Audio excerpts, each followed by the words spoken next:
Terima kasih Mbak Penny yang telah memimpin webinar kita pagi ini dengan sangat baik dan interaktif. Dan tentunya kita memberikan terima kasih khusus kepada ketiga pemateri, ya, Pak Mas Martin, Mbak Siska, dan juga Golda, dan tentunya teman kita yang selalu membantu, yaitu Bu Siti, yang memberikan kombinasi antara pengalaman di lapangan dan juga argumentasi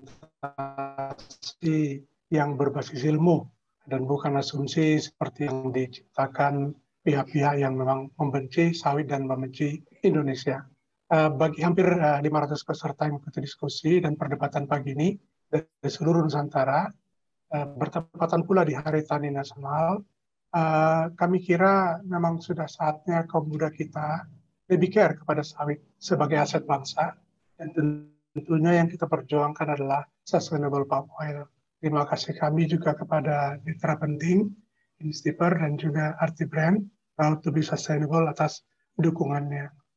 Tanpa mengurangi, refleksi dari saya adalah mungkin kita perlu merenungkan apakah Indonesia akan lebih baik tanpa sawit? Apakah dunia akan lebih baik tanpa sawit Indonesia? Kalau jawaban kami pastilah tentu big no. Karena ini seperti yang sudah kita dengar sama-sama tadi, selain menjadi komoditas terpenting Indonesia saat ini, sumber penghidupan hampir 20 juta orang di Indonesia, dan tentunya jauh lebih besar secara global, terdapat hampir 4 juta petani di seluruh Nusantara, dan kita tadi beruntung mendapatkan petani second generation, yaitu Pak Golda, untuk berbicara dan menyampaikan berbagai pengalaman dan juga tentu hal-hal yang perlu kita ketahui terkait dengan sawit. Kemudian menurut penelitian juga sawit berkontribusi bagi pencapaian SDGs di tingkat daerah dan juga tentunya nasional. Jadi kalau diolah secara berkelanjutan, dan itulah mimpi dan harapan dan keinginan Indonesia, maka sawit adalah menjadi harapan global.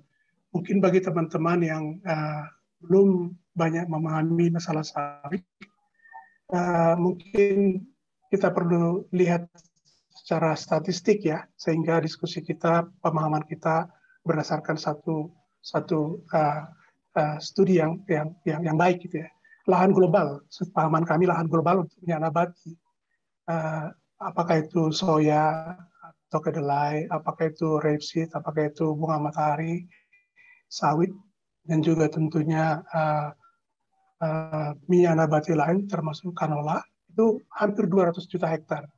Dan berapa persenkah yang digunakan oleh sawit? Itu hanya sekitar 10% atau sekitar 22 atau 23 juta hektar globally atau secara global. Namun yang menarik adalah dengan menggunakan lahan 10% secara global, kontribusinya bagi kebutuhan minyak nabati global lebih dari 32%. Artinya, sama seperti yang disampaikan para pemateri kita tadi, sawit ini sangat produktif dan menjadi pilihan terbaik untuk memenuhi kebutuhan minyak nabati global, dan pada saat yang sama kita menggunakan lahan sesedikit mungkin. Jadi kita mau konservasi sebanyak mungkin hutan kita, maka pilihan global itu yang terbaik adalah sawit. Tadi juga sudah disampaikan bahwa dunia internasional memuji Indonesia atas pengurangan signifikan, ya, sangat signifikan laju deforestasi dalam beberapa tahun terakhir yang dibandingkan dengan negara-negara lain. Tadi Martin juga menyampaikan poin itu dengan sangat pas. Artinya bagi Indonesia mengurangi deforestasi bukan hanya komitmen, tetapi dengan tindakan. Kita semua mencatat bahwa 2 tahun berturut-turut kebakaran hutan di tanah air kecil sekali.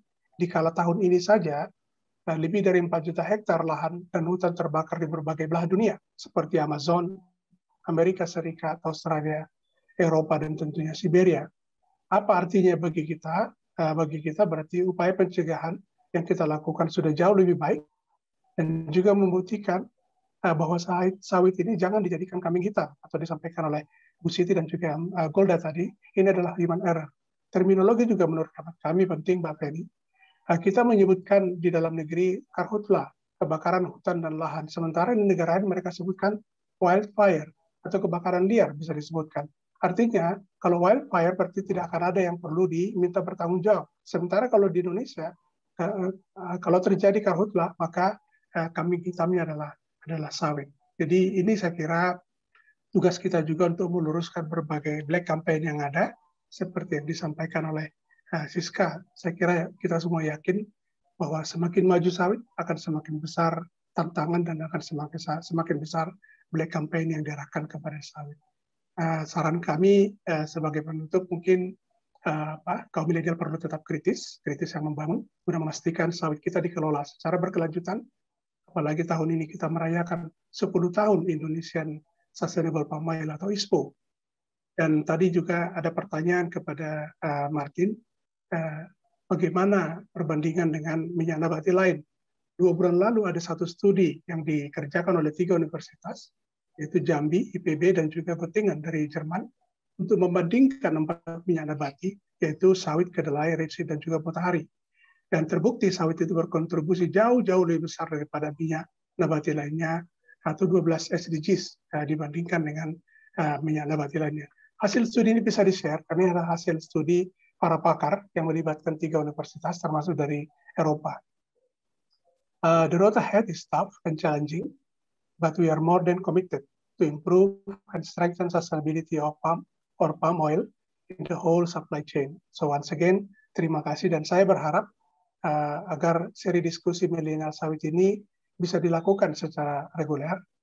Kita bisa bahas peluang kerja, kita bisa melihat peluang bisnis di industri sawit, dan juga salah satu yang kami tahu menarik bagi para milenial adalah bagaimana sih kita menggunakan minyak jelantah atau yang disebut sebagai used cooking oil. Mungkin itu sebagai catatan dan saran kami. Terima kasih sekali lagi kepada semua pihak yang telah membantu terselenggaranya webinar kita yang sangat baik ini. Thank you. Tadi banyak yang sapa juga di kolom chat. Halo Mas Martin, good morning. Not Mr. Martin, good morning. So I have to tell you all. Kalau dipanggilnya Mas Martin aja gitu. Oke. Terima kasih. Tadi statement terakhirnya luar biasa bahwa kalau mau merubah sebuah sistem maka kamu harus ada di dalam sistem tersebut. So kamu akan merubah itu dari dalam dan memberikan influence terhadap orang-orang di dalamnya. Betul sekali. Terima kasih banyak, dan tadi juga Adi banget mengenai apa saja yang sudah dilakukan oleh perusahaan Bumi Tama ya. Dan juga mungkin perusahaan-perusahaan sawit lainnya di Indonesia, terutama yang terbuka. Jadi kalau Mas Martin tadi bilang kita punya sustainability policy, ada NDPE yang sudah menjadi pegangan, terlepas dari kita juga comply dengan berbagai macam sertifikasi atau standarisasi yang ada di internasional ya maupun di Indonesia. Kemudian ada HCV, community dan lain sebagainya yang tidak mungkin kita berjalan sendiri. Tanpa diharuskan pun, namanya operasional di perkebunan, tidak mungkin berjalan sendiri, harus selalu engage dengan community lokal yang ada di sekitar perkebunan. Begitu, sama lah kayak kita kalau bertetangga kan ya. Gitu. Oke, thank you very much. Nah, sebelum kita masuk ke sesi tanggapan, dan kayaknya di kolom chat juga udah mulai panas untuk berdiskusi. Nah, ada tadi soal ISPO RSPO, sudah mulai panas.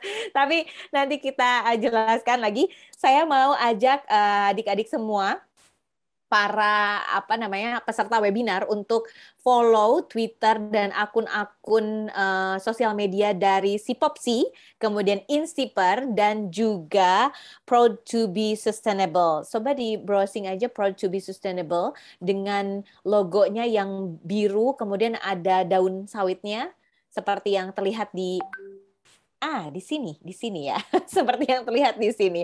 Jadi di-follow dulu supaya di sana ada postingan-postingan yang merupakan jawaban dari kuis, dan pemenang kuis akan mendapatkan hadiah berupa e-money, berupa e-money satu produk ya, OVO money yang kemudian akan diberikan untuk kalian semua. Nanti pemenangnya boleh DM nomor teleponnya ke Instagramnya Proud to be Sustainably. Oke, ini dia pertanyaannya. Boleh diperlihatkan apa pertanyaannya?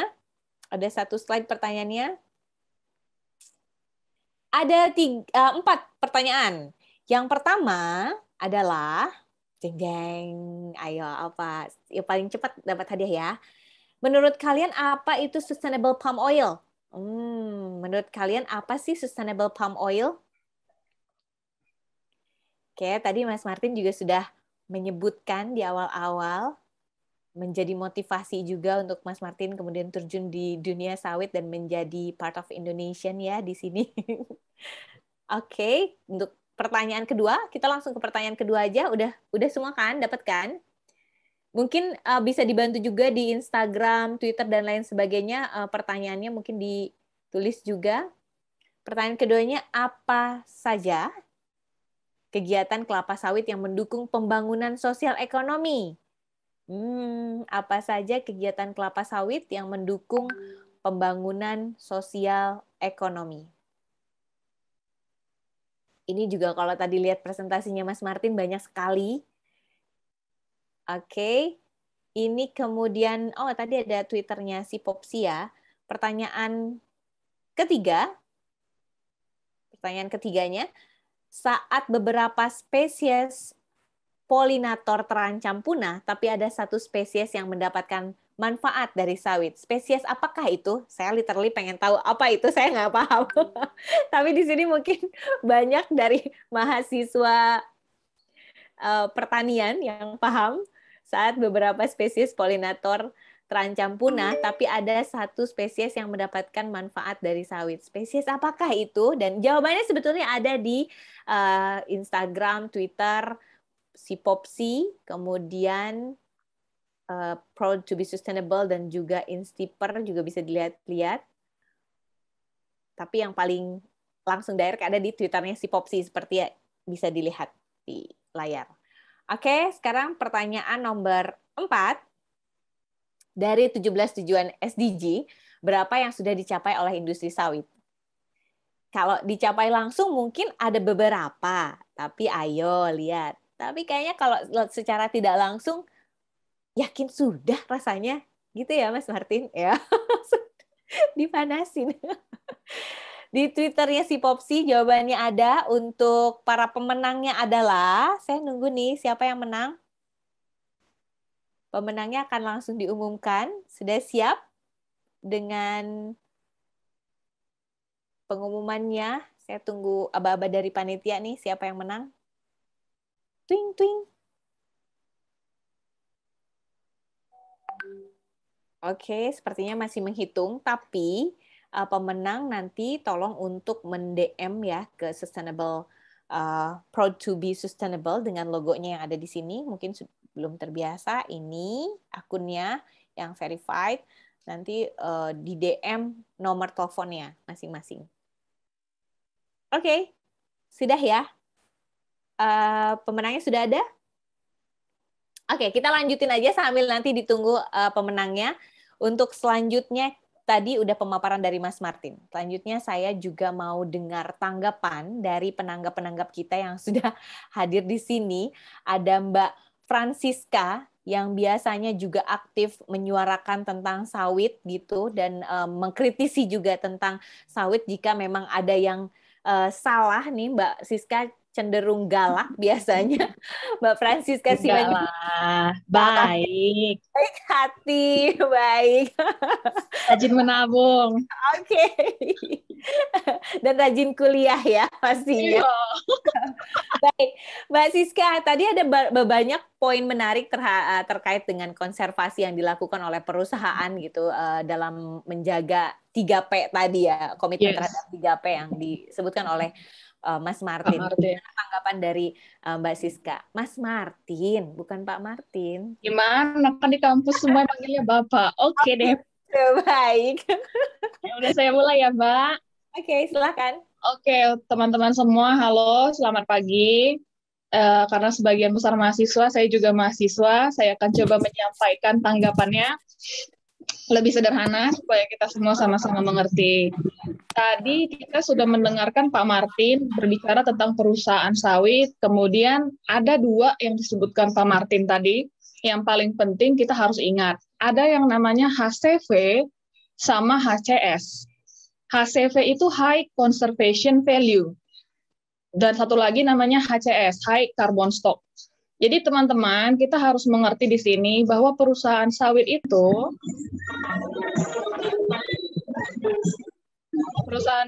kan berada di kawasan yang namanya APL, area penggunaan lahan. Kalau Indonesia Raya kita ini kan dibagi yang bagian berfungsi lindung sama yang berfungsi budidaya. Sawit itu ada di fungsi budidaya, bukan di fungsi lindung. Itu dulu harus clear ya. Kemudian yang namanya kebun sawit ini, setelah dia ada di fungsi budidaya, dia sendiri juga punya kawasan untuk dikonservasi. Nah, itu kita harus clear juga. Kalau misalnya saya pernah tanya ke satu bapak dari perusahaan, Pak, kalau mau buka kebun sawit, ada orang hutan. Gimana? Oh, tidak bisa dibuka. Itu menjadi HCV, High Conservation Value. Terus HCS itu apa? HCS itu kalau misalnya ketemu hutan sekunder yang udah tua, pohonnya gede-gede, nanti ada batas biomasanya. Biomasa pohonnya berapa, ya udah itu nggak usah ditebang lah. Itu biarlah dikonservasi, begitu. Jadi karena tema besar kita hari ini bicara tentang konservasi dan kebun sawit, sedikit tanggapan saya yaitu di kebun sawit pun sebenarnya ada konservasi. Kemudian HCP dan HCS ini gimana sih untuk perusahaan sawit sendiri? Otomatis ada positif, ada negatifnya. Kalau positifnya jelas, di dalam perkebunan kita ketemu yang konservasi, dan jelas itu menjadi landscape tersendiri kan, pengaturan landscape dalam kebun. Tapi satu sisi ada negatifnya juga untuk perusahaan teman-teman. Jadi mereka bukan hanya enak-enaknya aja, enggak. Semuanya balance di dalam kebun sawit itu. Apa sih negatifnya kalau misalnya ada itu? Satu sisi, kalau ada hutan yang dikonservasi ini, itu tempatnya monyet, babi hutan. Nah, itu otomatis juga menjadi hama sebenarnya kan untuk tanaman sawitnya sendiri, hama dan penyakit seperti itu. Kemudian yang kedua, kalau misalnya daerah ini HCV ini tidak jelas batasnya, ataupun tidak dijaga juga oleh perusahaan, kita kan belum pernah dengar perusahaan kebun sawit dipotong-potong sama masyarakat. Tapi nanti mungkin waktu misalnya masyarakat ketika musim kering, mereka ingin menanam, mereka tidak tahu itu lahan HCV-nya perusahaan, mereka buka. Atau mungkin mereka buka dengan cara membakar, jadilah api. Kemudian itulah nanti masuklah apinya ke dalam kebun sawit, jadilah perusahaan yang dituduh membakar kebun sawit. Jadi ini beberapa poin yang kita harus clear sama-sama. Bahwa di dalam kebun sawit itu pun ada konservasi, dan kebun sawit sendiri bukan ditanam ataupun dibangun di dalam lokasi yang berfungsi lindung. Kalau saya itu aja sih Mbak Feni tanggapannya untuk presentasinya Pak Martin. Saya galak, galak banget, galak banget. Tegas ya. Oke, clear ya, betul. Tapi saya berasa lagi dikuliahin jadinya. Nah, saya ada sen killer, ampun. Aduh.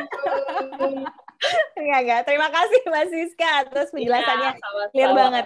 Nah, tapi kalau misalnya di perusahaan gitu, mungkin karena punya modal yang besar gitu, menyisihkan modalnya untuk melantai di bursa Singapura kalau nggak salah. Jadi pastinya juga harus apply dengan traceability misalnya gitu dan lain sebagainya yang memang disyaratkan. Nah, kalau misalnya Bumi Tama 40.000 HCV, kalau petani mau buka HCV kayaknya sayang gitu ya. Tapi apa sih yang dilakukan oleh petani? Nah, kalau tadi Mas Martin bilang kalau mau merubah satu sistem harus berada di satu sistemnya. Kalau misalnya adik-adik semua mungkin bapak dan ibunya petani, mungkin ini waktunya untuk merubah sistem pertanian di apa yang tata kelola dari pertanian bapak dan adik-adik semua gitu di rumah. Nanti pulang, Pak, sini saya tata kelolanya saya ubah gitu. Nah, di sini kita akan berbincang sama Mbak Golda yang merupakan petani sawit milenial. Apa yang kemudian membuat Mbak Golda beralih jauh-jauh sekolah ke London, ke Belanda ya, ke Belanda gitu, kembali lagi kok jadi petani sawit? Apa yang ingin diubah dan penyuluhan apa yang biasanya dikasih? Apakah petani sawit mau menyisihkan dananya gitu, tadi kan bukan sultan gitu ya, untuk konservasi. Nah, apa yang sudah dilakukan hal sederhana misalnya gitu ya, yang dilakukan oleh petani sawit untuk menjaga tadi sustainability atau konservasi di lingkungan kelapa sawit? Silahkan Mbak Golda. Baik, Mbak Visualnya? Feni. Nah, Kedengaran ya? ini dia. Sudah terdengar. Silakan. Siap. Wah, smooth banget Mbak Feni. Jadi benar tadi yang dibilang.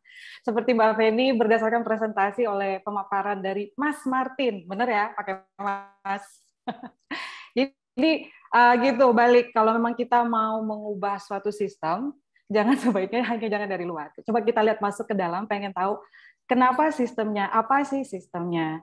Itu sih salah satu pemancingnya juga, kenapa akhirnya walaupun sudah jauh-jauh kuliah, itu pun karena uang sawit. Jadi ini anak sawit juga, nggak bisa dihingkarin ini uang sawit juga dari orang tua. Sudah bekerja, sudah kerja di ibu kota, enak-enak nyaman-nyaman di kantor, gedung, kantoran di depan laptop, tiba-tiba itulah dapat mandat keluarga sebagai keluarga petani. Tolong mengingat harkat dan derajat keluarga, yaitu bertani. Baik, Bapak. Mau tidak mau namanya anak petani, ya di sini juga mungkin saya bisa sharing ke teman-teman sih ya.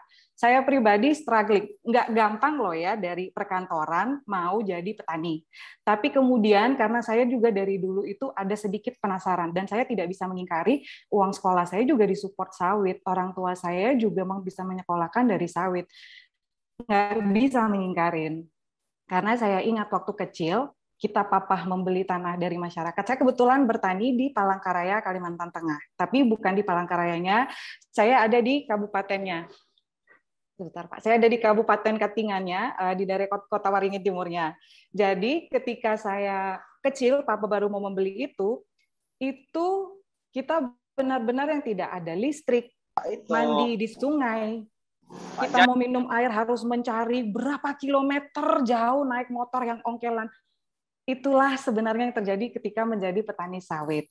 Jadi kita bukan yang seperti dilihat langsung, wow, sultan. No, itu kita mulai dari nol. Itu kita dari antah berantah. Saya ingat waktu kecil setiap diajak Papa, ayo kita harus berkebun dulu, ke kebun dulu. Kita mau pelan-pelan dulu. Itu sudah kayak saya mau ke hutan apa mana gitu, ke antah berantah mana yang masih ketemu makhluk-makhluk aneh. Sering sih ketemu seperti itu gitu loh. Dan tapi itu ternyata menjadi kenangan. Makanya saya memutuskan untuk kembali menjadi petani sawit. Dengan pengalaman saya, dengan berkat yang sudah diberikan, bahwa saya ternyata bisa dapat berkat lebih, mengenyam pendidikan, dan pengetahuan yang lebih banyak, saya balik mencoba memperbaiki apa sih yang bisa diperbaikin. Kalau dibaikin berarti apakah sekarang salah? Bukan salah sih, tapi kalau kita ngomong sawit, biasaan biasanya banyak bilang di presentasi Mbak Golda, kalau di saya suaranya agak 42%-nya itu loh. Model kayak saya. Yes. Terdengarkah? Oke, silakan. Oke, better ya. Dikasih cue aja. Sorry. Baik. Jadi sambil pegangin mic aja nih. Jadi seperti begitu. Balik lagi saya ingin menekankan balik yang pada poin bahwa seringkali kalau ngomongin sawit, nah orang itu sering lihatnya dua poin itu. Itu bahwa perusahaan besar atau yang kayaknya sultan. Nah,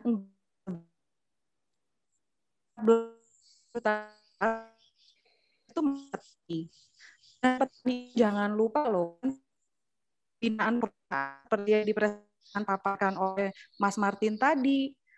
Petani binaan, petani plasma atau petani pir itu persentasenya sedikit. Saya orang lain lagi di Kalimantan Tengah baru petani kelola semua kecil,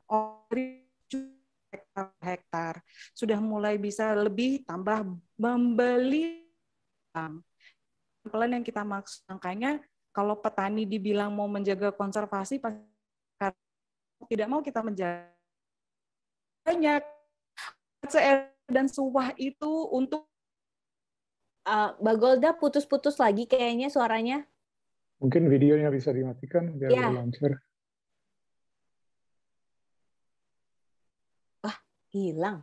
Oh. Tapi apa karena videonya dimatikan, Mbak Golda? Ya, Mbak Golda.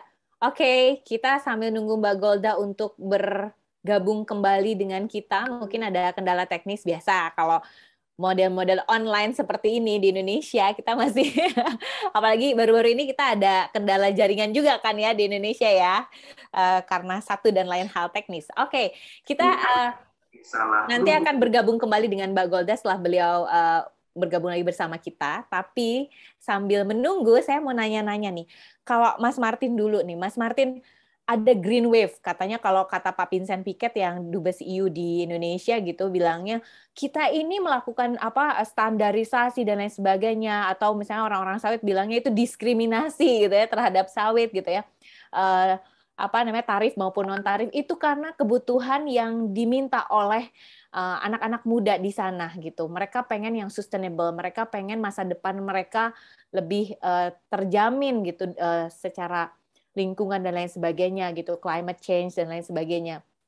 Mas Martin ketika di awal presentasi juga menyampaikan mendengar tentang sawit di sosial media dan lain sebagainya, tapi kemudian sampai applied ke Bumi Tama 2014 itu seperti apa perjalanannya? Saya penasaran. Kemudian apa yang membuat change your mind selain tadi pengen ada di sistem itu gitu.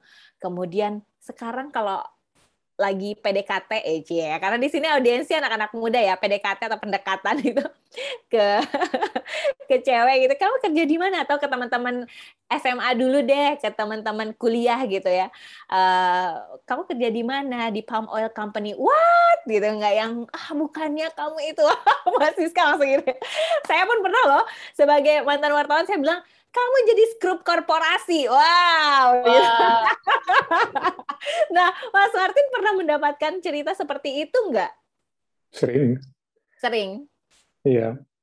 Actually, to say that you work for a palm oil company, even if you work as a sustainability manager, it lacks the, it's not that attractive. It's not like if I say, I conserve areas, I conserve forests, I help to save orangutan habitat. That has the.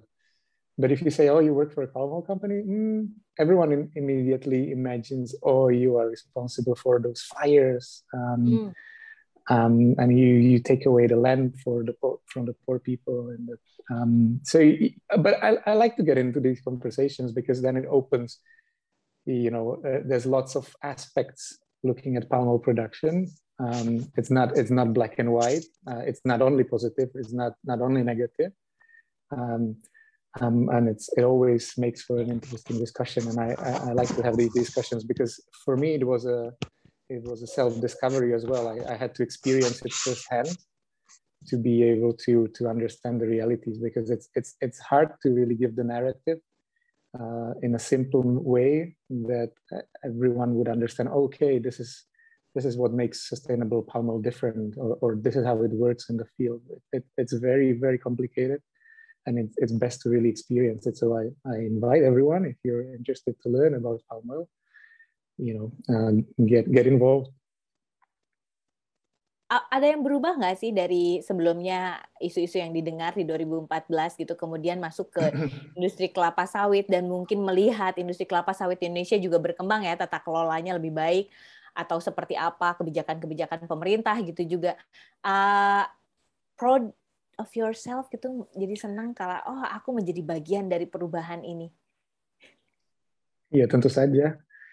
I'm very proud to be able to be a part of the change, really, because I think when I first started working in the industry, it was a lot different, and it's not that long ago. Right? But we see it now that the sustainably produced palm oil becomes the norm now, slowly but surely. It is more, respected and demanded as this is the standard to produce it. And when you have to develop a land, you will automatically look at these things, as we said, HCV, HCS, peat. Who are the communities? Will they be willing to work with us or not? And I think this was not the norm back in the days, 20, 30 years ago, and now it's just a normal thing. So I wouldn't say it's something that, it's being imposed by the Western world, but it just becomes a standard way of operating in Indonesia. Luar biasa sekali. Tadi kalau Mbak Siska melihatnya gimana tuh Mbak Siska? Dengan anak-anak muda, peran anak-anak muda di industri kelapa sawit, termasuk Mbak Siska sendiri sampai kemudian akhirnya memutuskan untuk menyuarakan tentang sawit. Ini luar biasa. Saya sebagai praktisi komunikasi bahkan nggak bisa mengalahkan kiprah Mbak Siska dalam mengkomunikasikan tentang Begitu sawit. tuh, terbang dah saya nih. Ya, apa yang memancing Mbak Siska kemudian Mbak Siska kemudian menyuarakan tentang sawit di berbagai platform sosial media? Jadi kalau saya sedikit ya teman-teman, saya sharing pengalaman saya. Kita nggak bisa hindari, dan itu pasti jelas. Setiap kali kita buka sosial media, buka internet, kalau ketik sawit, pasti munculnya yang buruk-buruknya. Setuju tidak? Setuju ya. Jadi, kalaupun misalnya muncul yang negatifnya, terus saya berpikir, Mbak Fen, apa benar ada yang sejahat ini gitu loh? Kok setan banget, kan istilahnya gitu ya. Kalau misalnya kita berpikir, kok jahat banget sih? Terus pelan-pelan saya buka. Katanya merusak lingkungan. Apa sih yang merusak lingkungannya? Terus katanya menyebabkan kebakaran lahan. Apa itu kebakaran lahan? Itu semua saya pelajari, saya buka. Dan bersyukurnya juga dengan bantuan dosen-dosen di IPB. Nah, saya pelan-pelan dapat pencerahan. Dan pas di akhirnya saya ketemu kata kuncinya. Ini sebenarnya satu sisi politik dagang juga. Persaingan perdagangan katanya. Karena ketika saya lihat, kok benar-benar yang saya ketemukan itu berbeda dengan yang selama ini saya lihat di internet gitu loh. Jadi menurut saya ini sesuatu yang semua teman-teman kita harus tahu. Ini produk yang kita punya, tanaman yang bagus ditanam di negara kita, tempatnya Pak Martin tidak bisa, maaf ya Pak. Tempatnya Pak Martin nggak bisa. Ini kita harus dukung. Sama-sama kita bela sawit kita. Tapi pastinya kita minta sustainable lah, begitu. Begitu Teh Fen. Ya, itu dia. Sebagai agent of change-nya tetap ya harus membuat perubahan agar sawit lebih baik. Betul bahwa saat ini mungkin tata kelolanya masih ada yang nakal-nakal nih. Ayo adik-adik semua masuk ke sana dan kita bikin perubahan-perubahan yang besar. Oke, di sini kita masih nunggu Mbak Golda, masih belum bergabung, Mbak Golda? Hadir, sudah kembali. Silakan. Iya, tadi lagi pas banget lagi bicara soal petani kelapa sawit dan konservasi ya. Silakan Mbak Golda. Itulah resiko petani ya. Kadang-kadang kalau sudah suka sinyal biarpet, nah itu petani itu. Jadi sering kalau lagi tweet-tweet itu ngebalasin tweet, saya baru setelah dirapel semua, maaf lagi ke kebun. Sinyal suka-suka hilang. Kembali. Jadi kalau masalah konservasi seperti tadi yang sebenarnya tidak jauh kita petani poinnya tidak jauh berbeda seperti yang dipresentasikan oleh Pak Mas Martin. Kalau aku kan Mas ya. Tapi ingat kalau sebagai kita petani yang swadaya, kita kan uangnya uang sendiri. Uang kita seberapa sih dibanding perusahaan? Jadinya kita kan nggak bisa melakukan skala besar-besaran seperti perusahaan-perusahaan itu. Jadi kita pun dituntut sebagai petani untuk terus menjaga. Misalnya nih, kayak misalnya kita menggunakan pupuk. Ya sebisa mungkin kita akan menggunakan pupuk yang organik. Jadi dari limbah kita harus pintar mengelola nih dari limbah-limbah sawit yang sudah ada kita bikin pupuk. Atau sekalian biar untuk menjaga juga kita ternak deh cross. Kita ternak kambing, kita bikin ayam, dan kita tanam yang lain untuk dijadiin pupuk. Nah, usaha-usaha ini yang nggak sadar, sebenarnya usaha petani juga untuk mengkonservasi. Termasuk kita sebagai petani, ketika kita yang sering heboh ya, dibilang, katanya kalau masalah sawit, deforestasi, aduh petani mah kita mau bakar bagaimana? Petani modalnya apa? Banyak yang bilang, kan cuma modal ini aja, korek api, bensin. Ya iya, habis yang lain kemakan, sawit kita juga bikin buntung, namanya itu sih. Itu namanya bunuh diri ya. Kalau kita mending kita menebang permanen. Ingat, kita modalnya walaupun belum secanggih di Sumatera sana, yang di Kalimantan Tengah ini masih pakai kapak loh, pakai mandal loh, kita loh, biasa loh. Dan itu kerja keras, makanya kita kekar semua, nggak usah ke gym. Kita ke lapangan aja, ke kebun turun. Jadi semua badan-badannya kita. Hitam aja lah, kita pasti jadinya nggak apa-apa, eksotik sedikit lah ya. Gitu. Tapi dilihat dari itu semua, jadinya petani itu mau nggak mau kita akan menjaga alam. Dan karena kita sudah melakukan itu, kita tuh suka terjepit dan kesian. Loh, kita ini sudah ngejaga loh, kita ini juga cari uang, cari makan loh dengan bertani sawit ini. Kenapa sawit malah ditekan-tekan sih? Ntar kalau ditekan-tekan, sawit harganya turun, kita mau makan apa lagi? Modal kita udah banyak loh keluar. Kita modalnya lebih dari petani padi loh. Itu udah dari saya kecil, bapak saya itu mulai dari berapa hektar. Dan beli loh ya, tidak seperti yang dibilang. Kita itu tidak menebang hutan, kita membeli dari rakyat setempat. Nah, malah ke depan tantangan kita dan kita setuju sebagai petani karena konservasi, yaitu kita sekarang mulai harus sertifikasi nih. Kenapa sertifikasi? Kita juga membantu sih buat kita petani, apalagi generasi pertama ya yang masih merintis. Itu membantu tata kelola kita. Jadi, oh iya ada checklistnya kan buat kita generasi yang kayak papa yang modelnya masih insting aja main kan suka nggak ada checklist. Nah dengan sertifikasi itu membantu juga ada checklist. Nah baru tapi biasanya dari checklist kelihatan nih, oh ternyata lahan kita bermasalah. Tiba-tiba lahan kita dibilang hutan. Wow, itu yang sering orang salah mikir. Jadi banyak yang di lapangan nih buat teman-teman saya bilang, hutan ditebang. No, dengar dulu petani nih dari saya. Banyak kita petani beli dari masyarakat setempat, tiba-tiba dapat informasi setelah 20 tahun kemudian dari saya kecil nih, dari saya kecil udah beli normal, legal, ada kwitansi. Tiba-tiba saya datang, udah besar begini, dapat surat cinta. Kebunnya dalam kawasan hutan. Selama ini di mana, Pak?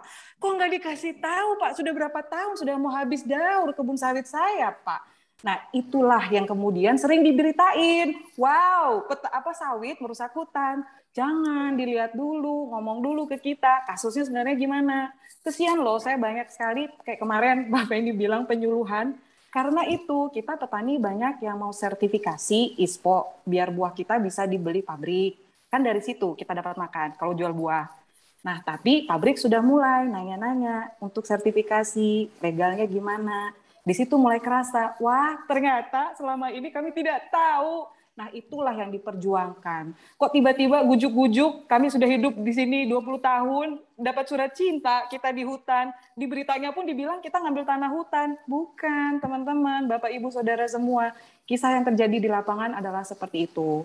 Makanya di kesempatan ini, saya juga jadi pengen nyemangatin teman-teman dan ngasih tahu fakta lapangan itu seperti apa yang kejadian di lapangan. Akhirnya yaitu dengan kemampuan yang saya sudah punya, kebetulan saya juga bisa mencerna, ngasih tahu, bisa main internet gampang. Ya saya rasa udah tugas saya model kayak Siska nih menjadi petugas garis depan ngasih tahu. Tolong ya, kalau ngomongin sawit, ditanya aja dulu, jangan langsung gas-gas. Kalau dibilang masalah hutan, tanya deh sama kita gimana yang di lapangan. Jangan langsung gas, kita nggak ngebakar hutan, kita ngebakar rezeki mah. Kalau kita ngebakar hutan, ngapain mah kita ngebakar rezeki? Tanya deh, masa Mas Martin capek-capek ngebuang hutan gitu, terus kita juga mau ngebakarin, ngapain? Iya kan? Tapi balik, ada mungkin yang tata kelolanya perlu dibaikin. Nah kalau masalah tata kelola itu yang kita sama-sama sepakat itulah harus sustainable.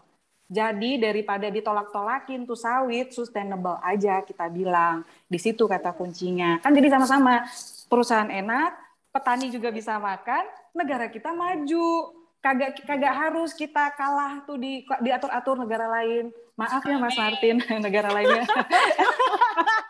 Wah, seru banget. Saya dari tadi dengerinnya sampai ketawa-ketawa. Curcol ya, Cin. Sekalian, Mbak Fer. Mengeluarkan isi hati. Iya, karena yang sering di Jawa itu suka nggak kebayang capeknya kita. Kita mau ke kebun aja 3 kilo loh. Ini kalau udah ini udah cantik, biasa begini udah cantik. Aku senang bisa berpakaian. Biasanya amit-amit, kucep, nggak kenal orang. Saking kita harus turun lapangan, pakai topi, peralatan sustainable.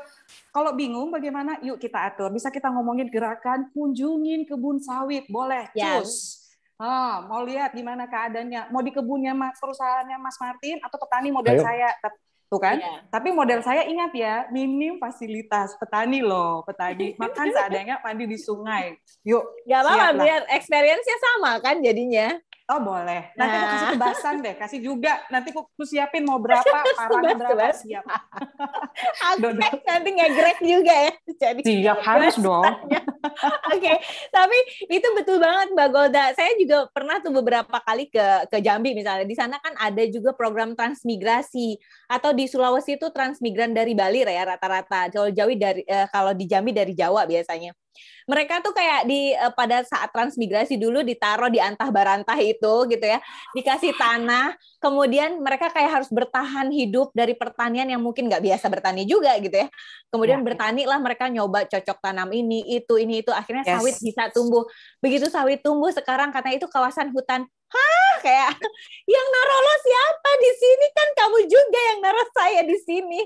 Kenapa sekarang saya disebut nempatin kawasan hutan? Nah itu kayak kenyataan hidup yang nggak bisa dipungkiri. Dan kayak itu Mbak Fen, kayak di sinetron tuh yang digeladak, disambar petir, geredek-geredek, dapat surat gitu kan. Kenapa kita udah puluhan tahun loh mendadak hutan, itu petani udah gitu. Kalau yang nyamperin kan pakai surat resmi, banyak petani lain yang agak gugup ya dapat surat cinta. Wah gitu, itu kesian loh. Saya ngeliatin petani-petani yang lain itu, ya ampun, ini gimana nasib kita, kesian. Itu yang dibilang, please jangan ditekan juga sama sesama rakyat. Betul banget. Nah ini harus dirubah mindset dari awal. Mungkin di Indonesia adalah anak-anak muda itu harus proud to be farmer ya. Proud untuk menjadi petani. Banyak juga mungkin di sini yang ada 400 lebih peserta webinar gitu yang bapak ibunya mungkin punya lahan pertanian, bolehlah nggak sawit juga nggak apa-apa gitu. Tapi ayo dong, sekarang cita-citanya adalah meneruskan pertanian tersebut sehingga tata kelolanya lebih baik lagi. Mudah-mudahan kayak Mbak Golda gitu kan, nggak semua punya anaknya seperti Mbak Golda, tapi akhirnya kemudian sekarang bisa dikasih penyuluhan oleh Mbak Golda. Luar biasa sekali. Saya berharap muncul Mbak Golda lainnya sehingga kita tata kelolanya lebih baik, dan pastinya memang harus ada Mbak Francisca lainnya juga supaya betul Mbak Golda juga ya aktif ya di sosial media. Jadi adik-adik semua juga harus nge-tweet, nge-Instagram dan lain sebagainya tuh apa nih, oh dari dosen gini ya, coba di-tweet, nggak hanya selfie, bolehlah selfie tapi captionnya sawit atau tata kelola yang baik. Mungkin kegiatan ini boleh juga tuh di posting gitu. Kemudian di sini juga kita sebelum ke sesi tanya jawab dan kita ngobrol-ngobrol lagi yang seru, saya juga mau mengundang seorang konservasionis, Ibu Siti Maimunah. Di sini sudah hadir bersama kita. Ada Bu Siti Maimunah.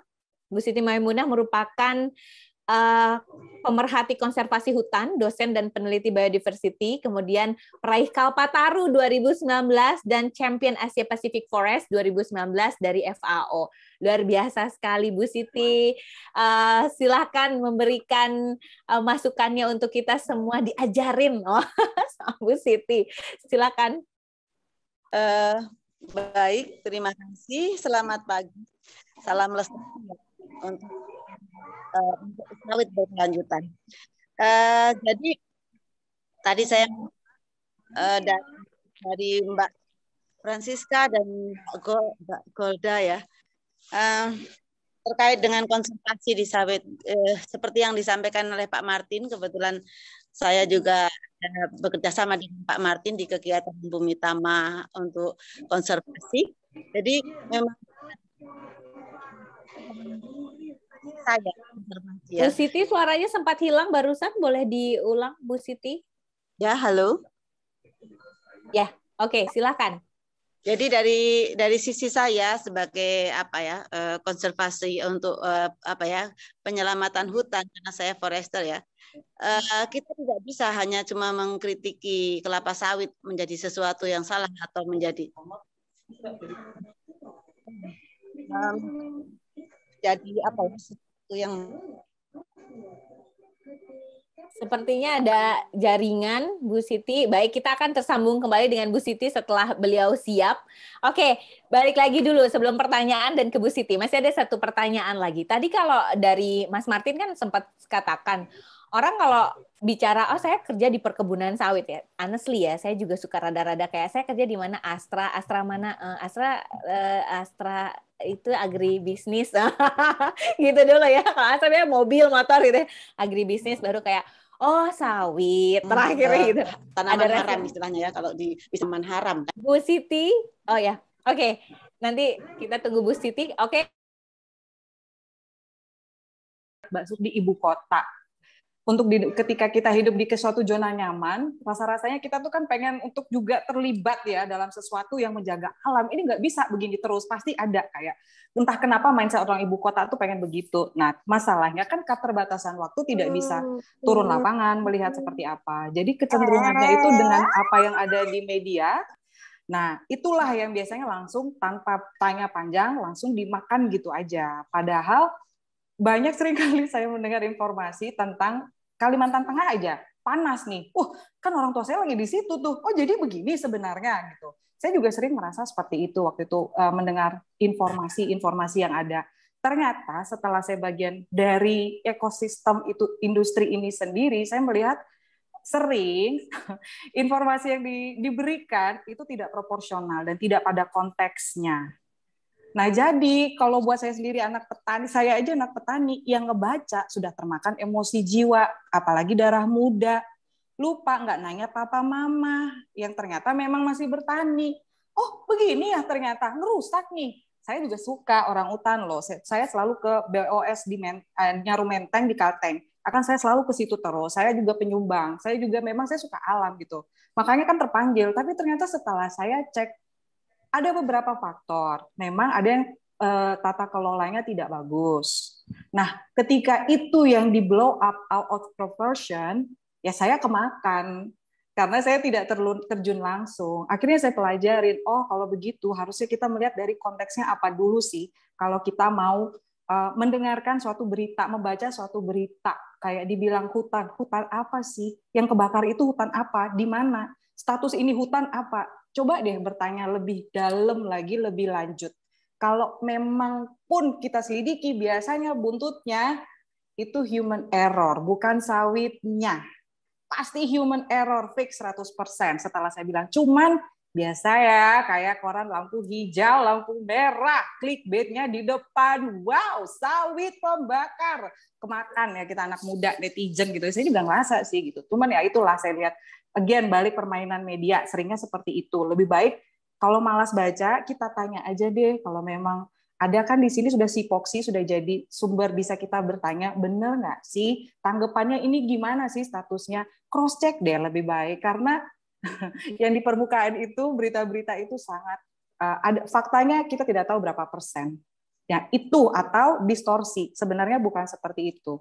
Balik-balik saya selalu lihat, sebenarnya kalaupun yang terjadi itu adalah human error-nya, bukan sawitnya. Jadi jangan sawitnya dong. Industri itu kan 100%, ada petani, ada perusahaan. Kita bagi dua nih dengan Mas Martin. Jangan kalau semua ditekan, mati dong yang petani, kesian loh. Nanti papa mama saya dan saya mau makan apa? Kita mau jadi apa? Nggak bisa bertani padi di Kalteng. Nah, kalau bisa dibilang petaninya, petani sultan, ya kalau menjadi petani terus nggak kaya-kaya juga salah tata kelola berarti kan ya. Setuju, Mbak. Nah, itu. Sama juga, kita jadi karyawan juga Sustainable kalau nggak dapat ya.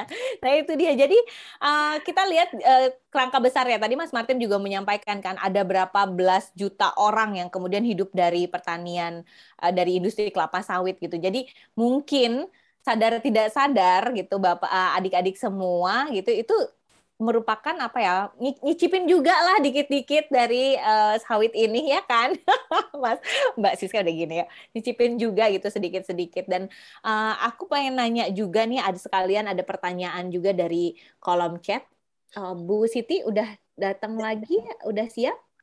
Di Palangkaraya susah sinyal. Oh gitu, udah Memang ada lagi. Oke. Telkomsel lagi jelek, Bu, di Oh, sini. sama. Kan abis digigit itu ya, ikan ya. Jadi Dan sapu-sapu. Ini kan sapu-sapu. Silakan Bu Siti dilanjutkan tadi.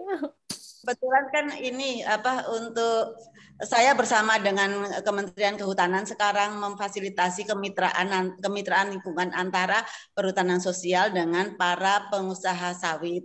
Kebetulan saya mendampingi beberapa perusahaan untuk kegiatan konservasi antara perhutanan sosial dengan perusahaan sawit ini dan sekarang sedang menjadikan ini menjadi tren untuk keperluan konservasi dan manfaat langsung oleh masyarakat sekitar konsesi mereka.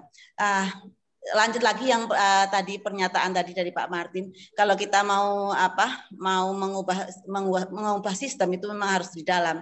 Jadi memang saya sendiri saya adalah forester dan saya juga diketawai sama teman-teman forester saya. Kebetulan saya waktu itu ada ujian untuk asesor untuk bidang kehutanan, saya diketawain. Kok Mbak Siti ini ngurusi sawit? Udah saatnya kita itu terjun langsung di kelapa sawit karena di situ perlu sentuhan untuk konservasi.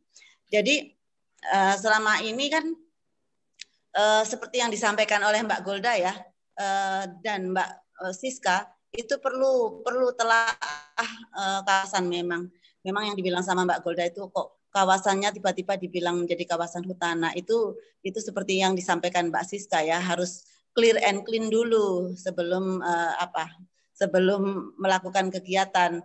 Saya paham itu karena memang pembagian kawasan itu juga tidak clear dan clean sampai sekarang, dan yang dipersalahkan itu selalu sawit. Saya tahu seperti apa kebakaran yang ada di Kalimantan Tengah, bukan sawit yang menyebabkan, human error seperti yang disadar itu bukan sawit. Jadi sepertinya seperti itu yang digiring oleh oknum-oknum tertentu untuk menghasilkan uang untuk mereka. Dan itu yang perlu kita sikapi sebagai generasi muda ya, kita harus benar-benar di tengah ya, jangan mudah termakan isu. Yang jelas tuh yang saya tahu perusahaan sawit itu juga punya kepedulian tinggi terhadap konservasi, dan itu menjadi syarat untuk penjualan ke internasional seperti RSPO dan ISPO. Dan mari sama-sama kita tuh menyuarakan positifnya sawit, karena penyumbang devisa terbesar Indonesia adalah sawit, dan kita kaum konservasi juga harus ikut di dalam sistem itu untuk mewujudkan perkebunan sawit yang berkelanjutan dan untuk kesejahteraan masyarakat. Demikian, Mbak.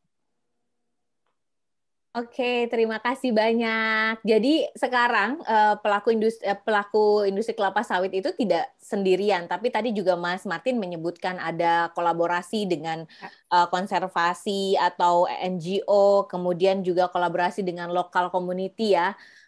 Itu sudah dilakukan, jadi tidak sendirian. Apalagi tadi Bu Siti juga menyampaikan sawit ini juga ada harus ditelusuri. Makanya kemudian Mbak Golda memperbaiki tata kelolanya. Karena kalau mau jual, let's say ke Bumi Tama, ke Astra, ke perusahaan Sinarmas, sebut semuanya perusahaan-perusahaan itu harus ada traceability namanya. Jadi bisa ditelusuri. Dari mana sih? Oh, jangan-jangan beli dari Mbak Golda di mana lokasinya? Oh, itu ternyata lokasinya hutan. No, saya nggak mau terima buahnya Mbak Golda gitu kan ya. Jadi semuanya mesti clean and clear. Makanya itu nggak asal-asal, nggak kaleng-kaleng gitu ya kalau bicara soal jual beli sawit gitu, karena memang ada banyak hal yang harus dipenuhi, termasuk tadi saya juga sempat mention beberapa perusahaan terbuka gitu di Indonesia terkait kelapa sawit itu memang sudah menjadi persyaratan, apalagi kalau kita mau dapat pinjaman dari bank dan lain sebagainya, itu udah jadi persyaratan. Jadi susah banget sebenarnya tata kelola sawit itu gitu. Dan kita tuh udah berusaha dengan sangat baik ya. Rasanya kalau dibanding edible oil lain atau vegetable oil lain, sertifikasinya, kemudian ada aturan tata kelola dan lainnya seperti apa sih? Mungkin Mas Martin bisa cerita karena dulu sempat membandingkan juga gitu. Anything specific that you want to? Ya, jadi kalau minyak nabati yang lain tuh, apakah mereka juga segitunya tuntutan tentang sustainability ini itu? I don't think so. I can't comment really on conventional palm oil, but I think it's not. No, they don't follow the standards. It's just they produce as much as they can, and it's probably because of the cost, right? To produce sustainably is expensive as well. Not everyone can afford it. It's easier for the bigger companies. But I think in a longer run, in a long term, it makes sense for the smallholders as well. And companies that are buying these fruits from the smallholders are there to support smallholders in becoming more sustainable, because it's in our interest as well for the fruits that are coming into our supply chain to be clear and clear, as you say, right? So if there's an interest, ada niat baik dari smallholder, kita tentu saja mau bantu menjadi lebih sustainable juga. Nah, itu dia. Tapi kenapa ya kalau produser-produser minyak nabati lain tuh kayaknya yang paling rewel deh sama sawit. Mancing saya ya. Are you agree with that? With that point, Mas Martin? So, dapat disimpulkan berarti yang paling sustainable palm oil dong di antara vegetable oil lain dengan segala sertifikasi dan standarisasinya. Ya kan? Walaupun nggak bilang ya, tapi ya. Very likely. Yeah. Very likely. Yes. Oke, kita ke sesi tanya jawab nih. Kalau yang pertama tuh ada pertanyaan untuk Mas Martin. Di sini banyak sekali yang menyapa Mas Martin di sini.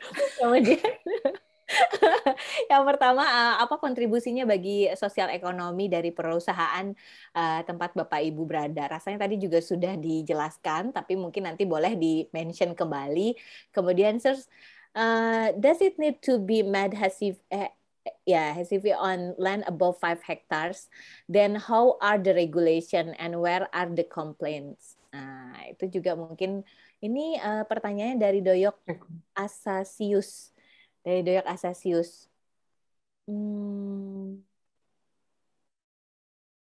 Pertanyaan yang mungkin bisa dijawab. Silakan, Mas Martin. Okay. So HCV, of course, above 5 hectares, obviously, yeah. It's necessary even for the smallholders. And under RSPO, the smallholder standards is a little bit less strict than for the big companies. But yes, we would still want to see smallholders to conserve areas of HCV, especially, riparian areas around the waterways, areas of steep slopes, areas of fragile soils like peat, gambut. And obviously biodiversity areas. Those are very important. And of course, we are willing to support this program. I understand that it's not easy for smallholders, especially if they're not united in cooperatives. But anyway, we support it. So maybe that much. And what was the first question? Sorry. Kontribusi terhadap sosial ekonomi. Oh, okay. The first question. I think it's many aspects, but maybe just to cut it short, I think besides what Mbak Golda already mentioned before, what palm oil brings to the community, it's the development, it's the regular income, yeah. It's the progress in terms of food, hygiene, clean fresh water. Companies provide education for their kids, for the employers' kids, and for the local communities. We have schools, we have puskesmas or health centers. We provide free of charge, and we provide communities with electricity around us. So internet as well, as you can see. We have we build the towers for Telkomsel, work with those companies to cover those areas. So it's the progress that we bring into those areas, but as well it cannot be a progress without any. We just go in and develop everything. It has to be a sustainable progress. Yeah. Oke, Mbak Golda mungkin ingin menambahkan? Oke, memang kalau untuk secara menambahkan sedikit secara keseluruhan sebenarnya sudah dirangkum oleh Mas Martin tadi ya, bahwa sebenarnya dengan sawit ini banyak sekali benefitnya. Let's say sebenarnya dengan perusahaan ketika mencoba masuk aja, mau nggak mau perusahaan itu kan membangun kayak camp kecil. Jadi infrastruktur dasar yang kami petani nggak mungkin ngebangun. Dengan masuknya perusahaan, listrik ada kebantu. Jadi mereka sudah membawa BTS infrastruktur sinyal seperti tadi Telkomsel. Jadi saya maju ke depan kebun sudah bisa ada sinyal. Di dalam kebun hilang lagi dari peradaban. Tapi itu kan sudah membantu loh. Kemudian dengan banyaknya ada pabrik, misalnya ada perusahaan di situ, mau tidak mau kan banyak orang. Jadi kan ada warung. Nah, ekonomi mulai berputar tuh. Saya nggak harus jalan, kami petani, nggak harus jalan 50 kilo lagi mencari warung terdekat, cari stok makanan untuk 1 bulan di dalam kebun.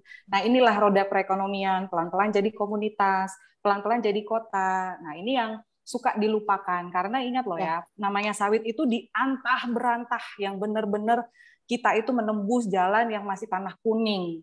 Nah, itulah kadang-kadang dengan perusahaan masuk, mereka yang akhirnya dari si dana mereka. Kalau petani nggak sanggup ya, kita nyewa dump truck, wah maaf aja, mending kita naik motor sendiri aja. Mereka aja yang bikin jalan, terima kasih, baru kita nanti sambil berdampingan ya, seperti itulah. Makanya kalau komunikasi berjalan dengan baik, pasti petani dengan perusahaan itu memang sangat memberikan kontribusi secara kita langsung atau ke perekonomian bahkan secara besar. Begitulah pentingnya sawit. Ada efek domino, jadi tidak hanya dilihat dari berapa sih bagi devisa negara dan lain sebagainya, harus dilihat di bawah. Ada tukang bubur yang sepi misalnya, tapi kan ada tukang buburnya bisa naik haji karena kenapa? Karena dibeli buburnya sama pegawai-pegawai di kebun sawit. Itu cerita betulan ya, cerita yang terjadi gitu. Kayak satu daerah di Sulawesi Tengah rasanya ya, di Kabupaten Mamuju Tengah dulu, Mamuju Tengah sekarang jadi Pasangkayu kalau nggak salah. Itu bahkan disebutnya sawit sebagai denyut nadi. Di sana tuh kalau masuk dari Palu tuh bisa 8 jam, sekarang cuma 2 jam karena sudah ada jalan. Kemudian di sana ya perekonomian roda dari ada 2 perkebunan sawit di sana gitu.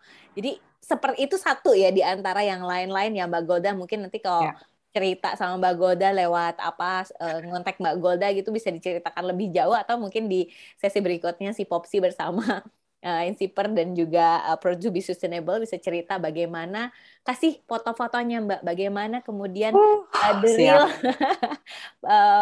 petani kelapa sawit itu seperti apa gitu. Oke. Ini tentang HCV sekarang. Kalau tadi tentang HCV ini pertanyaannya mungkin buat Mas Martin ya, tapi saya juga nanti mau tanya ke Mbak Siska nih. Mbak Siska tentang HCV, silakan Mas Martin.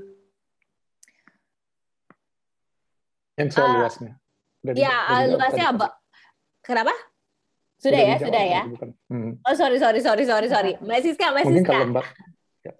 Ya, mengenai HCV itu, jadi teman-teman kalau mau punya HCV kebunnya ataupun HCS, itu nanti ada proporsi potongannya, dan itu dilihat dari pertama misalnya kita punya lahan, kita mau buka lahan yang cukup luas, baru kita meminta izin ke Dinas Pertanian namanya IUP, izin usaha pertanian.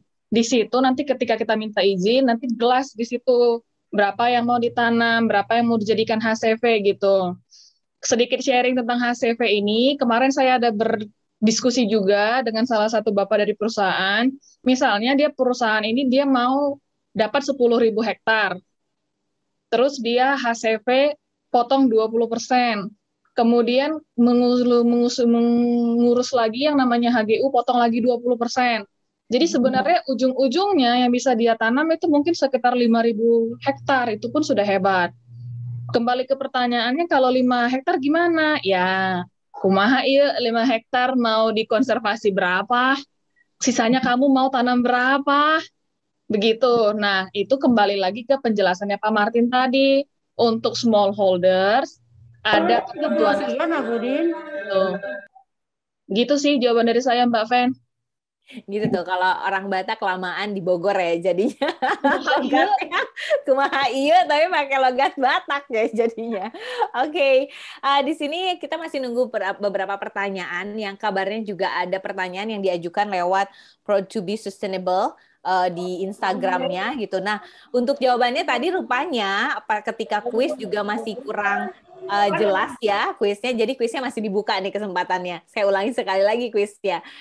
Silahkan untuk melihat Instagram dari Proud to be Sustainable dengan logo yang biru ya, jangan salah. Nah, soalnya nanti ada beberapa mungkin ini ya logonya hap.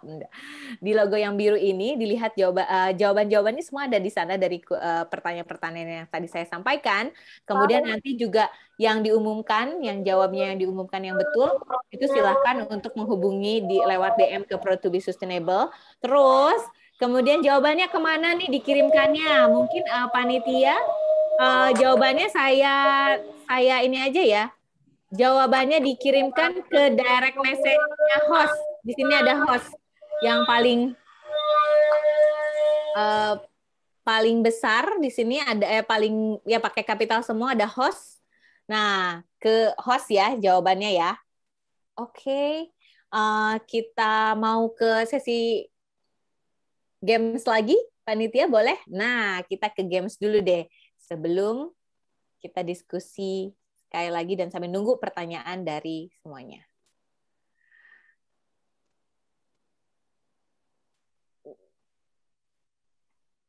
Oke, ini pertanyaannya. Metode cara cepat saat sawit replanting agar kembali normal gimana, Min? Metode cara cepat saat sawit replanting agar kembali normal. Gimana maksudnya? Jadi cara replanting yang cepat atau mungkin atau dari replanting sampai buah menghasilkan gitu ya. Nah, mungkin itu bisa diceritakan sama Mbak Golda nih. Mbak Golda gimana Mbak Golda? Mbak Golda. Karena Waduh, siap. Jadi begini, masalah replanting, saya tahu ini rezeki kita di sini kan sebagai petani, dan ini memang fase mau tidak mau, kalau sudah 25 tahun kita harus mengganti. Paling cepat yang dilakukan itu kembali masalah tata kelola. Kita harus merencanakan. Merencanakan ini dalam hal apa? Pemilihan bibit, jarak tanam, kemudian pemupukannya. Nah, dari situ baru bisa nanti kita bisa mengharapkan baliknya cepat. Jadi misalnya harusnya dengan pemilihan bibit yang benar, bersertifikasi dari sumber yang memang diketahui dan disediakan oleh pemerintah, dengan pemupukan yang tepat, kita bisa memotong waktu yang harusnya tadinya 5 tahun jadi 2,5 atau 3 tahun. Nah, tinggal nanti kerjaannya apa, tugas kita lagi ini namanya sebagai petani selama 2,5 atau 5 tahun itu dari kita namanya tanaman sela. Kita mau mencoba itu yang tadi menanam tanaman lainnya yang kurang lebih bisa mengganti sedikit lah untuk dapur kita selama kita menunggu replanting. Dan bagusnya ini yang saya senang juga pas giliran saya terjun jadi petani, sekarang pemerintah kan ada program ini PSR, peremajaan sawit rakyat. Itu boleh sekali loh kita ikutkan kalau memang sudah persyaratannya memenuhi, karena sekarang persyaratannya udah jadi tinggal 2 aja. Nah, itu bisa kita kolaborasi dengan lembaga sawit terdekat untuk minta bantuan atau langsung ke Disbun. Atau kita bisa langsung ke websitenya, ada websitenya, karena sekarang pemerintah juga sudah mulai digital.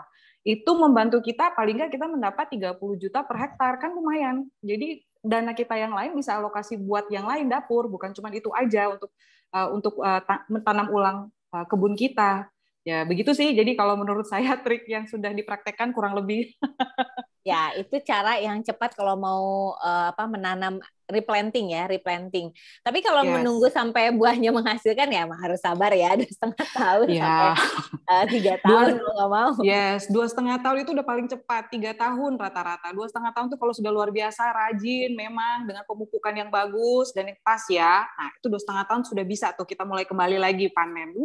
Nah, bicara soal tadi tata kelola, yang apa sih yang bisa dilakukan oleh millennials di industri kelapa sawit misalnya? Tadi kalau Mas Martin di bidang tata kelola untuk sustainability ya, gitu, tata kelola yang berkelanjutan.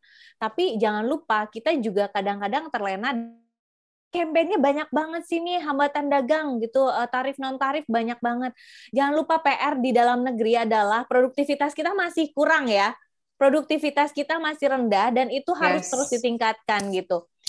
Itu yang menjadi PR buat adik-adik semua yang di sini menjadi peserta webinar. Mungkin banyak sekali peluang kerja di industri kelapa sawit, mengingat sawit ini nggak dibutuhkan. Kalau misalnya global demand atau pertumbuhan populasi dunia terus bertambah dong gitu, pasti terus butuh sawit. Jadi ini akan menjadi industri yang berkelanjutan dan juga dibutuhkan sampai kapanpun oleh dunia gitu. Kalau tadi melihat produktivitas vegetable oil yang lain kan kurang lebih tidak seproduktif sawit dan nggak bisa, deforestasinya makin banyak nanti gitu kalau pakai mereka gitu kan. Jadi banggalah menjadi petani sawit, banggalah menjadi bagian dari industri kelapa sawit. Oke, ada pertanyaan selanjutnya dari netizen kita, netizen yang budiman. Jadi netizen dong, ada 445 orang yang hadir di sini. Ayo nge-tweet, ayo bikin postingan-postingan di Instagram, Facebook, dan lain sebagainya. TikTok boleh juga kayak ting, ting, ting kan, sawit. Sudah ketawa tuh. Aku pengen lihat banget Mbak Golda main TikTok atau Mas Martin gitu. Apa yang sudah dilakukan perusahaan konservasi, kolaborasi dengan lokal community itu harus itu, karena dengan platform-platform itu komunikasi mudah ya untuk membuat semua orang akhirnya kemudian paham. Oke, proyeksi sawit 10 tahun ke depan. Wah, ini udah kayak pertanyaan ke Dorap Misteri. Atau siapa? Kementerian. Ini jadi kayak palm oil outlook gitu. Iya. Ada lagi sesinya. Tapi mungkin Mbak Siska nih selaku mahasiswi gitu yang juga mungkin mengikuti banyak webinar, kemudian menggeluti sawit dengan 24 jam bersama sawit banget gitu. Kasih tahu nih, proyeksi sawit 10 tahun ke depan seperti apa sih Mbak Siska? Aduh, aku udah ngalah-ngalahin Pak Togar. Palm oil aktivis. Ya Silakan. ampun. Yang jelas, kalau menurut saya PR Indonesia itu proyeksi ya. PR kita yang pertama pasti peningkatan produksi. Karena orang selalu bilangin, nanti kalau makin banyak sawitnya, makin banyak habis hutannya. Lah, kalau kita bisa naikin produksi apa? Iya, kita butuh naikin, kita potong-potongin lagi lahannya. Kan enggak. Jadi menurut saya yang pertama peningkatan produksi itu penting PR kita. Terus yang kedua, nggak terkalahkan lah minyak sawit itu. Tadi kan Mbak Feni bilang 24 jam bersama minyak sawit, bukan cuma aku, kita semua. Mulai dari bangun tidur, makan, sampai mau tidur lagi. Ada tuh videonya di YouTube kalau teman-teman mau cari. 24 jam bersama minyak sawit. Iya. Jadi begitu, pasti kebutuhan akan banyak sawit itu 10 tahun ke depan pasti terus meningkat. Begitu menurut saya sih Mbak Fen. Terus selain itu juga satu lagi aja. Minyak sawit itu kan mulai dari minyak goreng, makanan. Iya, yang namanya Febriana mungkin aku juga ngobrol. Iya, Boleh jadi di-mute dulu, boleh di-mute. yang namanya minyak sawit itu kan juga sekarang kita lagi pakai untuk bahan bakar, teman-teman. Bahkan kemarin saya lihat katanya untuk bahan bakar pesawat ya, temannya Aftur. Jadi 10 tahun ke depan permintaan pasti naik sih menurut saya. Dan PR kita sama-sama untuk menjamin ini sustainable, kayak permintaannya mereka, pasti kita juga mau sustainable dong. Sustainable kan berlanjut. Kita nggak mau ini mati, nggak. Semua orang pasti mau sustainable. Gitu sih, PR kita menjaga sustainable dan melawan black campaign-nya. Begitu kira-kira. Iya. Itu juga mungkin yang membuat Mas Martin terbang jauh dari Eropa ke Indonesia untuk meniti karir di sini. Karena tahu berkarir di industri kelapa sawit itu akan panjang nih. Sustainable on career ya. Oke, silakan Mas Martin. Proyeksi 10 tahun ke depan. Mungkin 50 tahun ke depan bahkan. Silakan. Yeah, sawit is a long process. Sustainability of sawit is even longer, right? So palm oil in Indonesia is here for the long run, and I think that's what sustainability, keberlanjutan, is about, right? Being able to ensure that we can produce for 100 years, not only for the next 10 years, and the demand will be increasing. That's for sure, at least for the next 10 years. And we have to ensure that we are able to increase the effectivity of the production, increase our yields. I think Indonesia still has a big gap to fill in, especially smallholders. So it would be good if we can keep expansion to minimum, preserve our natural ecosystems and forests, and work with the land that we have and try to make it as effective as possible. That would be the projection. Another aspect that we will have to be facing in 10 years and or longer period is the climate change. So how will perkebunan in general and kelapa sawit specifically be affected by the effects of climate change? That's a question that we might need to look into in the period of the next, say, replanting cycle. But yeah, I think that's more for environmentalists and agronomists to answer, but it's something that we will have to face. Mbak Fendi, saya boleh nambah? Masih di mute. Boleh dong, silahkan. Kebetulan sebagai petani yang harus bisa membaca, kemarin baca-baca juga nih. Ternyata ini kan climate change di mana-mana, sudah ngelihat. Terus ternyata banyak yang minta harus energi terbarukan. Nah, ini berhubungan dengan merangkum tadi yang dibilang oleh Mbak Siska sama Mas Martin. Ternyata kan sawit ini bisa menjadi alternatif energi terbarukan yang bersih untuk baru sekarang jadi diesel sama pesawat. Kalau melihat itu sih ya, berarti seharusnya nih buat teman-teman nih potensi yang mau menjadi petani sawit, jangan khawatir sih 10 tahun ke depan. Bayangin, mobil-mobil di dunia itu akan bertanya-tanya nanti bensinnya dari mana. Kalau ternyata kita mau menjaga karbon yang dari batu energi yang sekarang sudah ada itu mau dibarukan. Potensi dong itu untuk menjadi petani sawit. Siapa tahu 10 tahun ke depan the most wanted pekerjaan bukan gedung kantoran, petani sawit. Jadi sama-sama jadi sultan loh. Saya jadi berangan-angan ya 10 tahun ke depan, karena pertanyaan 10 tahun ke depan kita akan bertemu lagi 10 tahun ke depan saat Mbak Golda perusahaannya sudah sebesar Velda.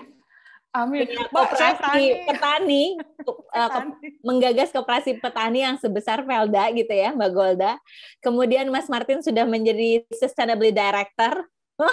Kita semua udah jadi orang-orang hebat, dan juga Mbak Siska yang sudah melanglang buana dengan tulisan-tulisan paper-paper internasionalnya yang luar biasa. Amin. Amin aja lah. Ya. Tadi saya dengerin sampai kayak, wah ya juga ya. Betul. Kemudian Bu Siti yang tentu saja akan mensupport kita selalu dengan melahirkan lebih banyak lagi calon-calon anak muda yang kepemimpinannya sangat tangguh dan juga sangat mumpuni untuk mengelola industri perkebunan kelapa sawit di Indonesia. Bu Siti, terima kasih banyak. Tanpa Ibu nggak akan lahir orang-orang seperti kita. Dan bicara soal petani sawit, saya belajar dari Mbak Golda. Kalau petani itu, kalau dulu kan ngapain sih sekolah? Udahlah, mau jadi petani aja sekolah, enggak. Jadi petani itu harus sekolah. Jadi kalau misalnya adik-adik semua lanjutkan sekolahnya ya, seperti Mbak Golda ya. Kemudian nanti kalau punya anak sekolahin, karena dialah yang akan memperbaiki tata kelola yang mungkin nanti ada perkembangan selanjutnya, atau mungkin membuat kita lebih kaya lagi. Indonesia lebih kaya lagi dengan sumber daya manusia yang baik. Oke, kita rasanya harus menyudahi diskusi kita hari ini. Sayang banget ya, padahal lagi asik curcol gitu. Seru banget. Di sini juga peserta masih bertahan, banyak banget, seru. Mudah-mudahan juga memberikan aura yang positif di hari Jumat ini. Semua tadi kalau kita ketawa-ketawa, mudah-mudahan peserta juga ketawa-ketawa dan habis ini semangat ya. Dan untuk kuis, ada perubahan lagi nih. Kuisnya masih bisa diikuti dengan hadiah OVO untuk 10 pemenang. Wow, luar biasa. Bisa untuk webinar selanjutnya beli pulsa. Kemudian, tapi kuisnya berubah di IG-nya Sustainable, Proud to be Sustainable. Di Proud to be Sustainable, ini logonya.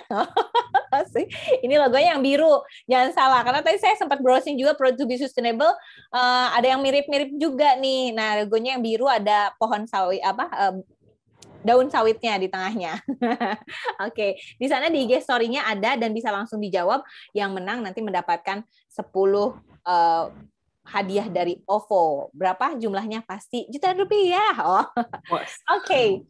Sebagai conclusion, saya akan mengundang Pak Dupito Simamura yang merupakan Deputy Executive Director dari SIPOPSI. Pak Dupito tadi sudah mendengarkan bagaimana anak-anak muda ini berdiskusi dan sampai dengan berhayal 10 tahun ke depan. Amin ya, amin. Amin. Pak Dupito sudah masih bersama kita? Ya, silakan Pak Dupito. Terima kasih Mbak Penny yang telah memimpin webinar kita pagi ini dengan sangat baik dan interaktif. Dan tentunya kita memberikan terima kasih khusus kepada ketiga pemateri, ya, Pak Mas Martin, Mbak Siska dan juga Golda, dan tentunya teman kita yang selalu membantu, yaitu Bu Siti, yang memberikan kombinasi antara pengalaman di lapangan dan juga argumentasi yang berbasis ilmu dan bukan asumsi seperti yang diciptakan pihak-pihak yang memang membenci sawit dan membenci Indonesia. Bagi hampir 500 peserta yang mengikuti diskusi dan perdebatan pagi ini dari seluruh Nusantara, bertepatan pula di Hari Tani Nasional, kami kira memang sudah saatnya kaum muda kita lebih care kepada sawit sebagai aset bangsa, dan tentunya yang kita perjuangkan adalah sustainable palm oil. Terima kasih kami juga kepada mitra penting, Instiper dan juga Arti Brand, Proud to be Sustainable atas dukungannya. tanpa mengurangi, refleksi dari saya adalah mungkin kita perlu merenungkan apakah Indonesia akan lebih baik tanpa sawit? Apakah dunia akan lebih baik tanpa sawit Indonesia? Kalau jawaban kami pastilah tentu big no. Karena ini seperti yang sudah kita dengar sama-sama tadi, selain menjadi komoditas terpenting Indonesia saat ini, sumber penghidupan hampir 20 juta orang di Indonesia, dan tentunya jauh lebih besar secara global. Terdapat hampir 4 juta petani di seluruh Nusantara, dan kita tadi beruntung mendapatkan petani second generation, yaitu Pak Golda, untuk berbicara dan menyampaikan berbagai pengalaman dan juga tentu hal-hal yang perlu kita ketahui terkait dengan sawit. Kemudian menurut penelitian juga sawit berkontribusi bagi pencapaian SDGs di tingkat daerah dan juga tentunya nasional. Jadi kalau dikelola secara berkelanjutan, dan itulah mimpi dan harapan dan keinginan Indonesia, maka sawit adalah menjadi harapan global. Mungkin bagi teman-teman yang belum banyak memahami masalah sawit, mungkin kita perlu lihat secara statistik ya, sehingga diskusi kita, pemahaman kita berdasarkan satu studi yang baik gitu ya. Lahan global, pemahaman kami lahan global untuk minyak nabati, apakah itu soya atau kedelai, apakah itu rapeseed, apakah itu bunga matahari, sawit, dan juga tentunya minyak nabati lain termasuk canola, itu hampir 200 juta hektar. Dan berapa persenkah yang digunakan oleh sawit? Itu hanya sekitar 10% atau sekitar 22 atau 23 juta hektar globally atau secara global. Namun yang menarik adalah dengan menggunakan lahan 10% secara global, kontribusinya bagi kebutuhan minyak nabati global lebih dari 32%. Artinya, sama seperti yang disampaikan para pemateri kita tadi, sawit ini sangat produktif dan menjadi pilihan terbaik untuk memenuhi kebutuhan minyak nabati global, dan pada saat yang sama kita menggunakan lahan sesedikit mungkin. Jadi kita mau konservasi sebanyak mungkin hutan kita, maka pilihan global itu yang terbaik adalah sawit. Tadi juga sudah disampaikan bahwa dunia internasional memuji Indonesia atas pengurangan signifikan, ya, sangat signifikan laju deforestasi dalam beberapa tahun terakhir yang dibandingkan dengan negara-negara lain. Tadi Martin juga menyampaikan poin itu dengan sangat pas. Artinya bagi Indonesia mengurangi deforestasi bukan hanya komitmen, tetapi dengan tindakan. Kita semua mencatat bahwa 2 tahun berturut-turut kebakaran hutan di tanah air kecil sekali. Dikala tahun ini saja lebih dari 4 juta hektar lahan dan hutan terbakar di berbagai belahan dunia, seperti Amazon, Amerika Serikat, Australia, Eropa, dan tentunya Siberia. Apa artinya bagi kita? Bagi kita berarti upaya pencegahan yang kita lakukan sudah jauh lebih baik, dan juga membuktikan bahwa sawit ini jangan dijadikan kambing hitam, atau disampaikan oleh Bu Siti dan juga Golda tadi, ini adalah human error. Terminologi juga menurut kami penting, Mbak Feni. Kita menyebutkan di dalam negeri karhutla, kebakaran hutan dan lahan, sementara di negara lain mereka sebutkan wildfire atau kebakaran liar bisa disebutkan. Artinya kalau wildfire berarti tidak akan ada yang perlu diminta bertanggung jawab. Sementara kalau di Indonesia kalau terjadi karhutla, maka kambing hitamnya adalah sawit. Jadi ini saya kira tugas kita juga untuk meluruskan berbagai black campaign yang ada, seperti yang disampaikan oleh Siska. Saya kira kita semua yakin bahwa semakin maju sawit akan semakin besar tantangan dan akan semakin besar black campaign yang diarahkan kepada sawit. Saran kami sebagai penutup mungkin kaum milenial perlu tetap kritis yang membangun, guna memastikan sawit kita dikelola secara berkelanjutan. Apalagi tahun ini kita merayakan 10 tahun Indonesian Sustainable Palm Oil atau ISPO. Dan tadi juga ada pertanyaan kepada Martin, bagaimana perbandingan dengan minyak nabati lain. 2 bulan lalu ada satu studi yang dikerjakan oleh 3 universitas, yaitu Jambi, IPB, dan juga Göttingen dari Jerman, untuk membandingkan 4 minyak nabati, yaitu sawit, kedelai, rapeseed, dan juga matahari. Dan terbukti sawit itu berkontribusi jauh-jauh lebih besar daripada minyak nabati lainnya, atau 12 SDGs dibandingkan dengan minyak nabati lainnya. Hasil studi ini bisa di-share, karena adalah hasil studi para pakar yang melibatkan 3 universitas, termasuk dari Eropa. The road ahead is tough and challenging, but we are more than committed to improve and strengthen sustainability of palm oil in the whole supply chain. So once again, terima kasih, dan saya berharap agar seri diskusi milenial sawit ini bisa dilakukan secara reguler. Kita bisa bahas peluang kerja, kita bisa melihat peluang bisnis di industri sawit, dan juga salah satu yang kami tahu menarik bagi para milenial adalah bagaimana sih kita menggunakan minyak jelantah atau yang disebut sebagai used cooking oil. Mungkin itu sebagai catatan dan saran kami. Terima kasih sekali lagi kepada semua pihak yang telah membantu terselenggaranya webinar kita yang sangat baik ini. Thank you. Terima kasih banyak Pak Dupito, luar biasa. Kemudian Mbak Golda juga terima kasih. Mas Martin, terima kasih banyak. Mbak Golda jangan dulu pergi dong. Bu Siti, terima kasih banyak. Ayo kita foto bersama dulu. Kemudian Mbak Siska juga, dan semuanya ayo dibuka kameranya. Rasanya sayang kalau momen ini tidak diabadikan. Luar biasa, banyak sekali yang ikut. Kita foto bersama, nggak tahu kita di slide berapa, jadi senyum aja terus. Jadi silakan panitia. Oh, Bu Siti pakai masker, nggak usah pegel senyum. Jadi. Oke, panitia silahkan untuk memulai sesi foto bersama. Baik, terima kasih atas waktunya Bapak Ibu sekalian untuk pembicara. Tolong teman-teman partisipan diharap on cam. Kita akan memulai dari slide pertama. Slide pertama.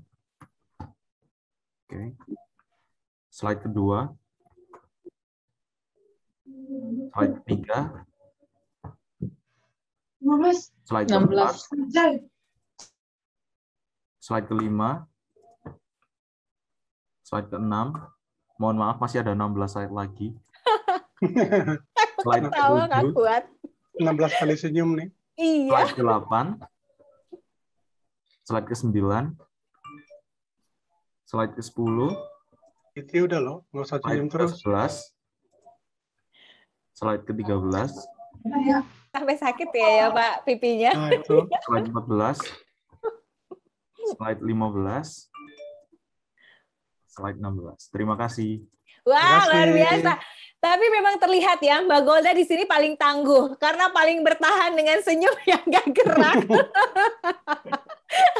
Jadi susahan jadi petani milenial. Susahan jadi petani apa jadi foto model itu harus direview nanti. Karena ternyata sakit walaupun senyumnya. Oke, luar biasa sekali. Saya bersenang-senang dengan diskusi ini. Semoga Bapak dan Ibu serta adik-adik semua juga bersenang-senang. Saya lihat Adrianus ada sampai kayak wah goyang-goyang juga. Halo Adrianus. Semoga yang lain juga membuat suasana kita menjadi semakin meriah, happy ya. Terima kasih sekali lagi untuk para pembicara. Pak Dupito, terima kasih atas peran si Popsi dalam menyuarakan sawit bagi milenial. Semoga ada terus kegiatan ini, mungkin setiap bulan, sebulan 2 kali, 3 kali, terus-terusan Pak Dupito, supaya milenial-milenial ini ikut bergerak. Tadi seperti yang diskusi kita seharian ini adalah tentang bagaimana merubah sistem industri kelapa sawit, khususnya itu kita harus menjadi bagiannya.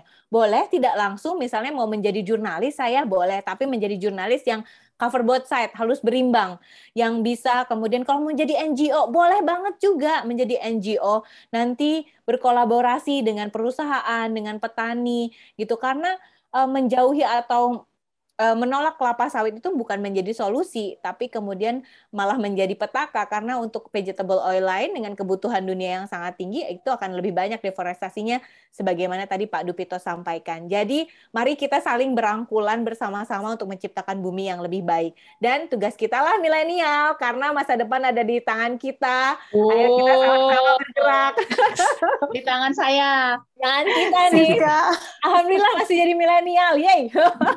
Dan tentu saja kalau dulu kita berperang dengan apa, bambu dan kayu ya Pak Dupito dibilangnya. Kalau sekarang dengan jari, dengan jempol. Jangan lupa berperang juga di Twitter, di Instagram untuk menyuarakan. Boleh juga foto nih, foto saya yang lagi cantik tadi boleh diposting, kemudian pakai captionnya tentang sustainable palm oil, nggak apa-apa.